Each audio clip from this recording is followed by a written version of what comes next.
everybody. My name is Matt Dunn. I am a clinical instructor at the University of South Carolina.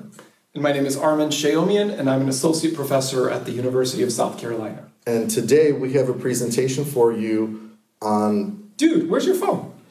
Live event experience in a phone-free environment. So we're actually going to talk about a new kind of sort of technology, although it doesn't seem as techy. It's a little more hands-on.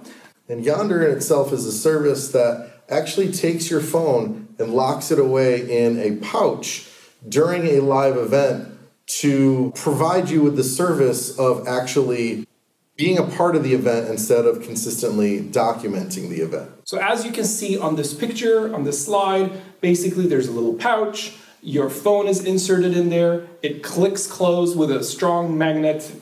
And then once you want to leave, you go to a base magnet station, tap it there, and it opens up. Kind of similar to when you shop for clothes and they just kind of take the magnet off the shirt or whatever. Right.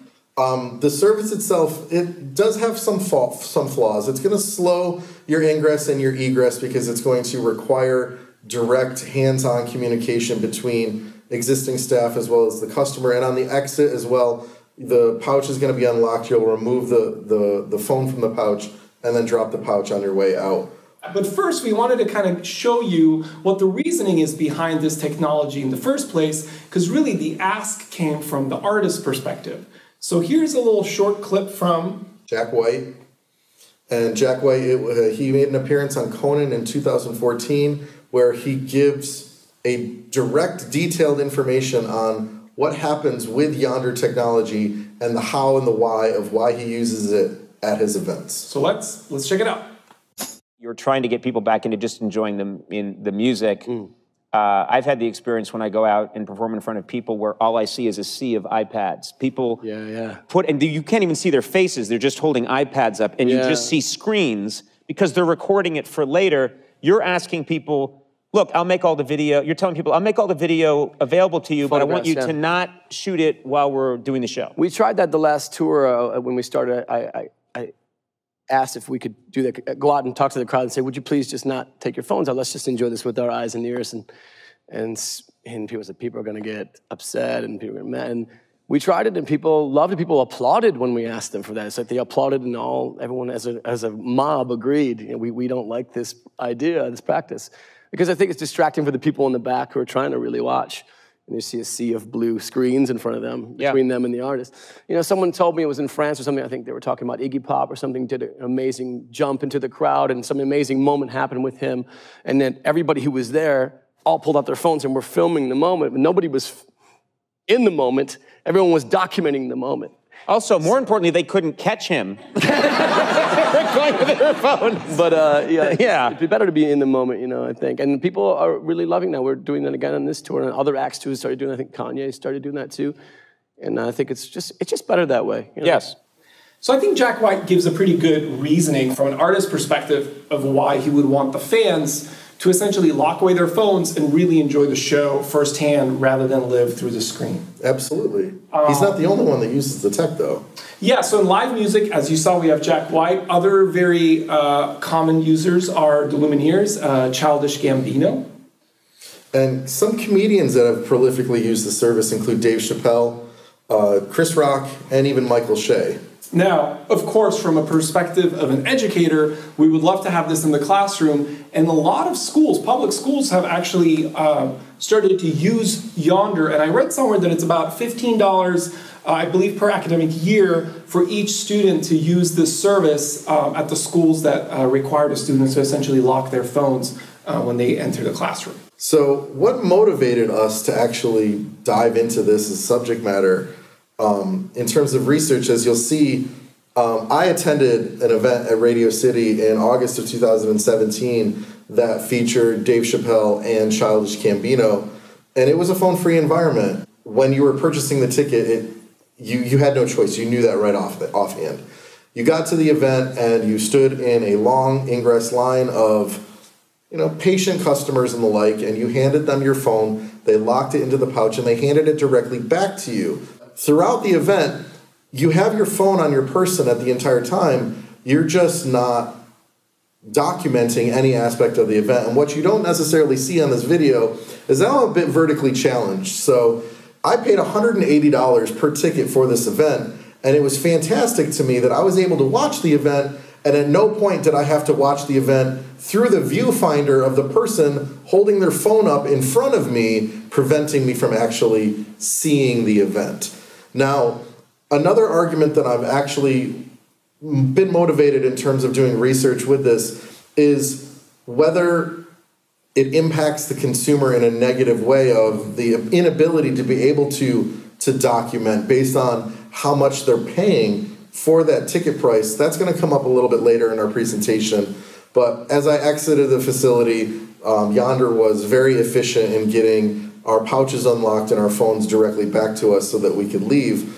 But it had always motivated me based on a little bit of my previous research and on social capital and aspects of social media in terms of live music events and live entertainment. And I also come to it from the venue aspect, because really when you look at this, there are three things involved. You have the venue side of it, you have the artist side of it, and then you of course have the customer, the audience, the fans. So first of all, what is the impact on venues and facilities? For me, I kept thinking about the concession sales and also the staffing. For example, if you have several thousand people at a concert, or a music festival or what have you, and their phones are locked up, but when you have that 20-minute break, most people are probably going to go unlock their phone and check text messages, maybe try to send a picture or whatnot. They're not necessarily going to run to get concessions, which is obviously one of the most important incomes for the venue side. Or even merch from the artist. That's also another example. So that was one question I had. What is the impact on venue sales, concession sales, and on the facility? Plus, you do need some more staffing, which we'll talk about in a minute. Absolutely.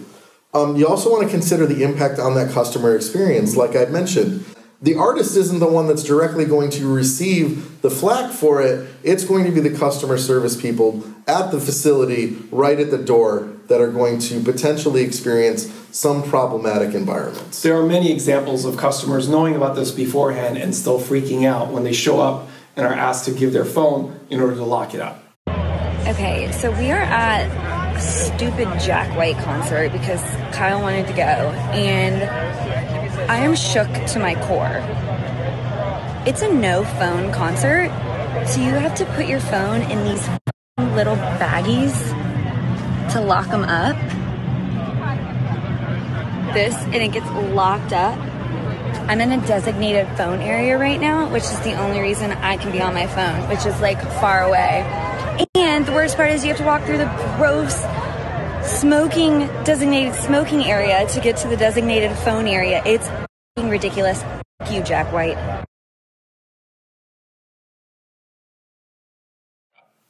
And then, of course, the artist's social media, that affects them too, because now you don't have thousands of people tweeting and Instagramming live pictures and video clips during a show.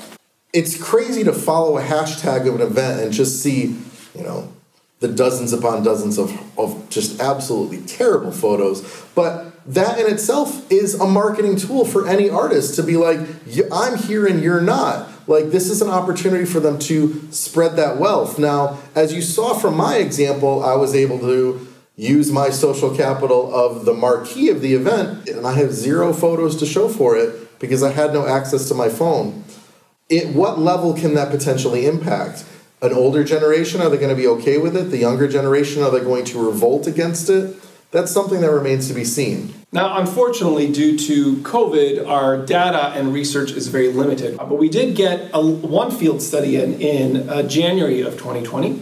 I was able to attend an event in a tertiary market, a city of about 150,000 people. It was a seated comedy show. The facility itself was about a 2,500 cap room that sold about 2,000 tickets. You'll see here what the facility looked like and how the seated arena actually felt. The majority of the Yondr event staff, they're volunteers. For this event that I attended, they were volunteers from the university that provided the students the opportunity to participate in not only this developing technology, but a live entertainment event at the same time. I guess that helps keeping the cost down when it comes to staffing, because usually that's the main concern, is the cost of staffing. Now, consumer impact, again, customer service is kind of provided by the volunteers that are trained for maybe 45 minutes to an hour before the doors open. As you saw from Jack White's presentation on Conan, he talked about how people are more documenting the event instead of actually consuming and participating, being engrossed in the event. So I want to get more of that perspective from an artist and the difference between looking out at 2,000 faces or 2,000 flashlights and phones and that awkward environment. So it's important to be able to see exactly where the research itself can go. Now, there is obviously potential ceiling for this type of technology. Seated events, where your cap is probably a little lower versus general admission, where you can bring in more people. If they need to reach somebody in an emergency, their phones are locked away in a pouch, they can't get to it easily.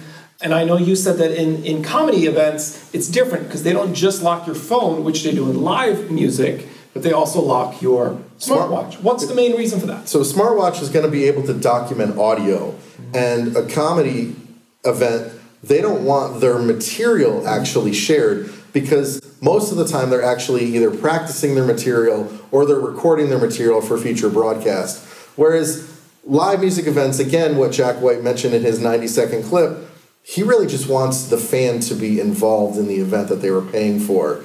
And so he's more preferring that phone-free environment, which again circles back to that argument of, if I'm paying for the ticket, do I deserve the right to be able to document the event in whatever way that I see fit? It's an argument for another day. Well, it remains to be seen where it goes from here. For now, like Matt mentioned, this is kind of a niche market for some comedy acts that are using it, as well as select musical acts. And I like the sticker, I survived analog nightlife. Yeah, it's pretty great. Here are some references for our presentations, and if you have any questions or comments about this, please let us know. And we will see you at the Q&A panel live at the MEIEA Summit. Excellent. Thank you for giving us your time. Thanks. Okay, I'm sorry. I'll stop. I just really didn't see this coming, and I hadn't storied all day, and I was gonna catch up tonight, and I now have to sit with my husband and converse and listen to